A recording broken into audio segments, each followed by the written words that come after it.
Hey guys, it's Kevin, and this is going to be for the first official review of 2019. I know I just did one for Into the Dark, but in terms of 2019 movies, this is going to be the first one that I'm going to review. No, it's not Escape Room. I made sure that it wasn't that because, as you guys know, I like to start out with something that is a little bit more maybe competent, something I'm actually more excited for, and this seemed like the perfect way to start it off with a film that I was definitely very much anticipating for a while now, and I've finally seen it, and that is Under the Silver Lake.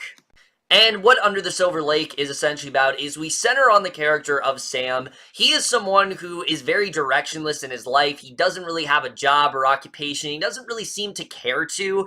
He likes to spend the better part of his time focusing on just conspiracies. Everything he sees it as a deeper meaning. And one day when he's doing this, he looks out his window and there's this girl, Sarah, that's in his pool. And these two, they connect one night and she tells him to come back the next night. And suddenly the next day, he goes to her house and he's realized that her entire, family has basically just moved out. They've just up and left and he doesn't really understand what's going on there. So the rest of the film is him trying to get to the bottom of things. And as he does this, he starts to realize that there is something way deeper going on that he really does not want to get himself involved in, and that's really all I'm going to say.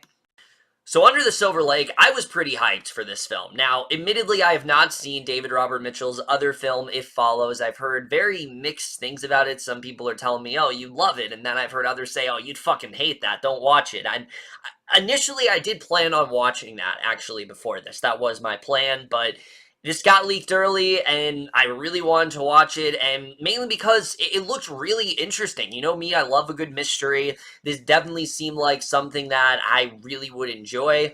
It looked really different, it had a really great cast, and there was definitely a lot of potential here, which is why it pains me to say that while there are definitely things I admire about Under the Silver Lake, this film as a whole just did not work for me, and I think there could have been significant improvements that really could have helped this film, but we're just getting into right now. Now, right off the bat, the acting here, everyone's great. Everyone really does give a very strong performance. I don't think there's a single actor here that isn't giving their best efforts, and that is definitely something I will give this film, especially when it comes to Andrew Garfield. I mean, we'll get to his character in a little bit, but what he does in this film is fantastic. This is easily one of the best performances I've ever seen from him. Sam is someone who he's very quiet and he's very sort of passive about things, and he just doesn't really, again, he doesn't care much about his own life. He's much more interested in these conspiracy theories, and his passion and things like that really does exude off the screen. Garfield just brings a very interesting sense of, effort to this role that I really have not seen from him before. He does a really great job in this film. There are multiple scenes where I just thought he was giving it his all here. I really loved what he ended up doing in this role, and it continues to show how great of an actor he really is. I mean, this is probably the strongest performance that I've seen from him since Hacksaw Ridge. I do still think Hacksaw Ridge is the best performance I've seen from him, but this is definitely on the level of that. I really do think he's incredible in this role, and I definitely really, all the praise that he's been getting is definitely warranted. I really did like his performance here. And the same with Riley Keough, who, I praise her constantly because she's great in everything. Again, another actress, I never see her give a bad performance. Andrew Garfield, besides Spider-Man, I've never seen him give a bad performance, but Riley Keough in particular, I mean, everything she does, I've always loved her in, and once again, she's really great here. She's perfectly casted as a character of Sarah. She's someone who's the second you meet her, she's very enigmatic. You realize why Sam is drawn to her. The connection that these two have, it is very interesting in that sense, and I think overall she definitely did do a very good job here. She's not in the movie a lot, which is to be expected considering most of it's surrounding her disappearance, but for what she has, I thought she definitely did a very good job here. As far as the rest of the cast goes, like I said, everyone really does do a very good job. This is another really good performance from Topher Grace. I really liked him in the film. Grace Van-Patten's very good here. Zosia Mamet from Girls is really good. I really like Jimmi Simpson. However, the big one that stuck out to me in terms of these, smaller type roles, is actually Jeremy Bobb. Now, he plays this character that I'm not going to get too much into, but his whole scene I loved. I think he definitely had some of the best work in the entire film. I thought he gave a very strong performance here, and I really did like where he ended up going. Also, Callie Hernandez, probably the best performance I've seen from her yet. It tied between this and The Endless, but I loved what she did here. I thought she definitely did a very strong job. Again, really everyone in the cast, I thought everyone really did do a very strong job here.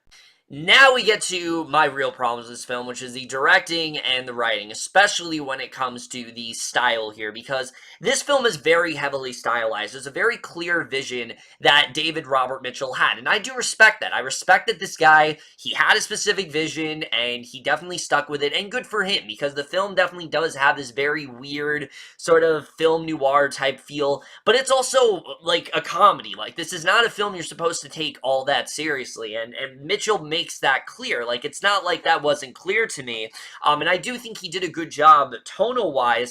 My problem with the film is just the mystery aspect, the whole sort of stuff, that riveting sense, it's really not there, and I really don't think he did a good job with keeping you invested in it. A lot of the time, it just kind of felt like, oh, I love film noir, so I'm going to do it in the style of film noir, even if that's not the style it should be, and it just did not really work here for me, and that's really when we lead to my biggest problem, the writing with this movie.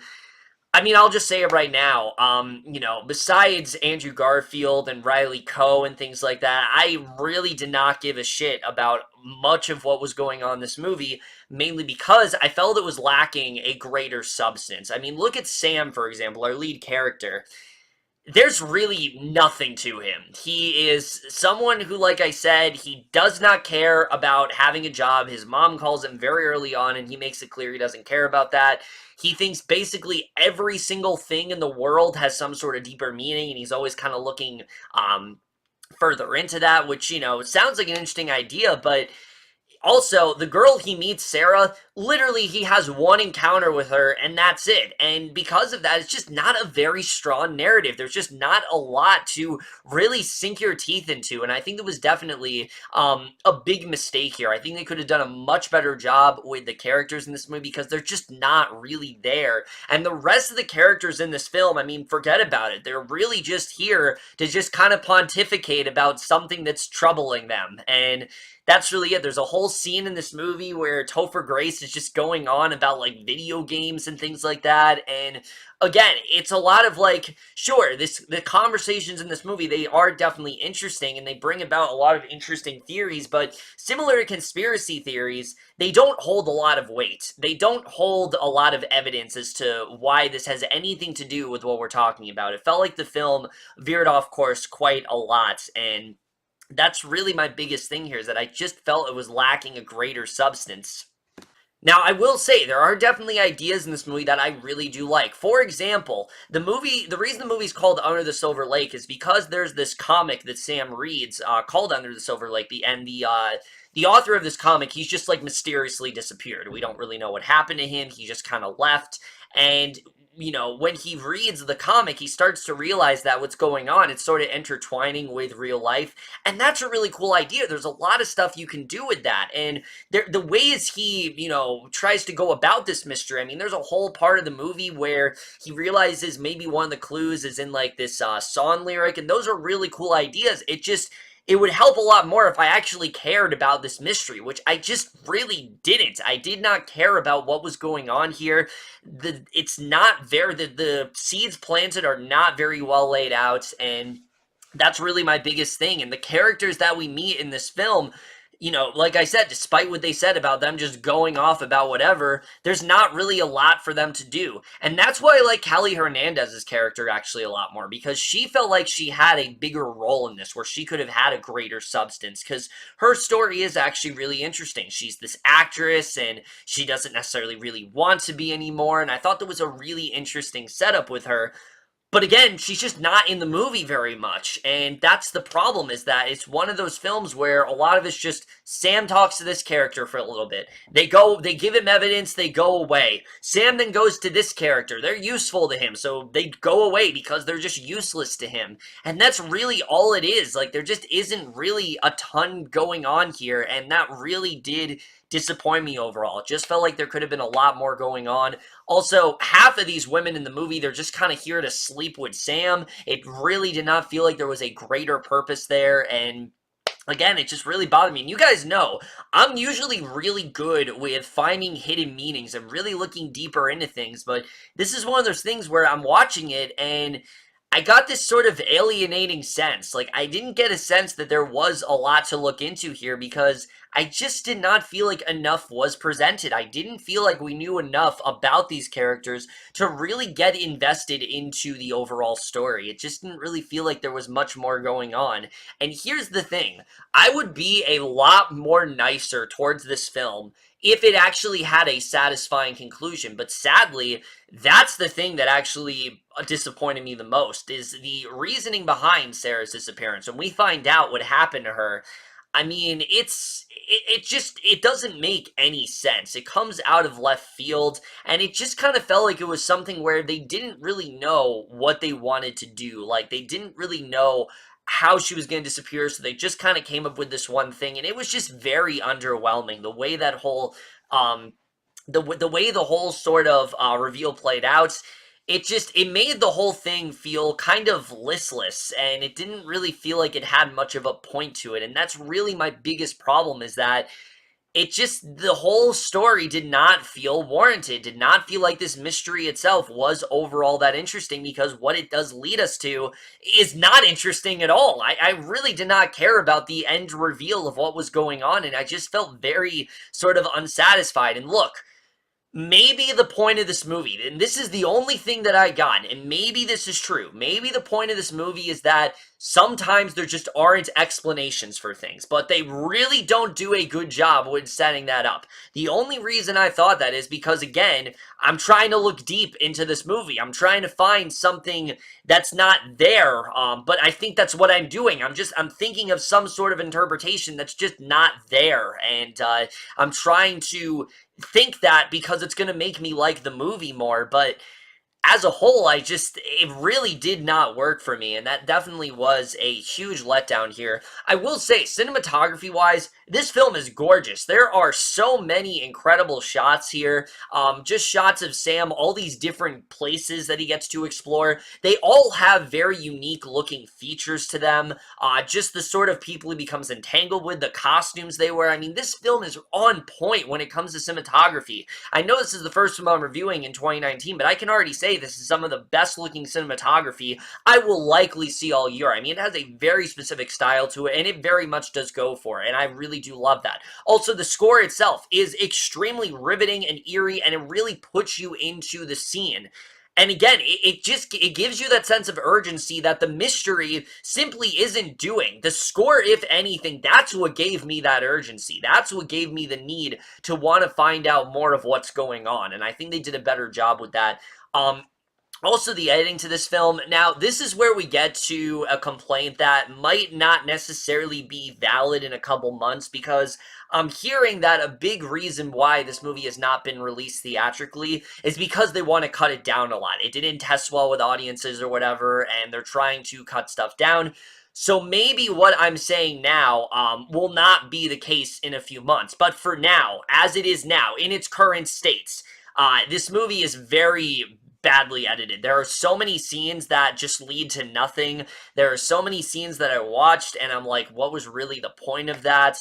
It's just very choppy, and I think they could have done a much better job. Sarah literally disappears in the first like 14 to 16 minutes of this movie, and that was a big mistake for me. I think they could have done a much better job with furthering that relationship and even getting us into why he feels this way for her. Like, she just kind of felt like a normal girl. Like, why did he really feel this attraction to her? I just did not really understand it, especially because, like I said, Sam meets countless other girls throughout the film that are exactly like Sarah, and I just did not really understand the connection that they really did end up having. Again, there are a lot of things that I did enjoy about the film. I like this, like I said, for example, there's a really good scene. So overall, despite some really interesting locations, some really great acting, some interesting ideas, Under the Silver Lake as a whole just felt really short for me. This was not a mystery that I found extremely compelling. It has a main character that is so flat and so uninteresting that I just did not care about him. Garfield's performance did make him a little bit more interesting, but as a character, he's nothing. I just did not care about him at all.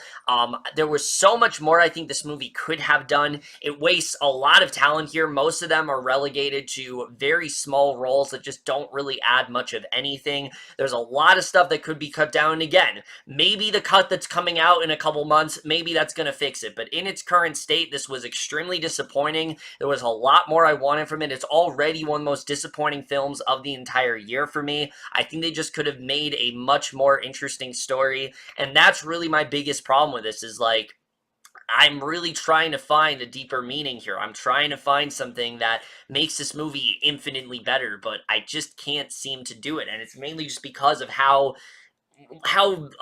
lackluster the story really was, how there wasn't really much going on. It's very style heavy. There's a lot of great cinematography. There's a lot of great shots in this film. You know, there's a lot of really interesting music and things like that, but just overall, there's just not a ton really going on under the surface, and that's really what did disappoint me with this film overall. So unfortunately, while I really wanted to like it, I am going to give Under the Silver Lake overall a C.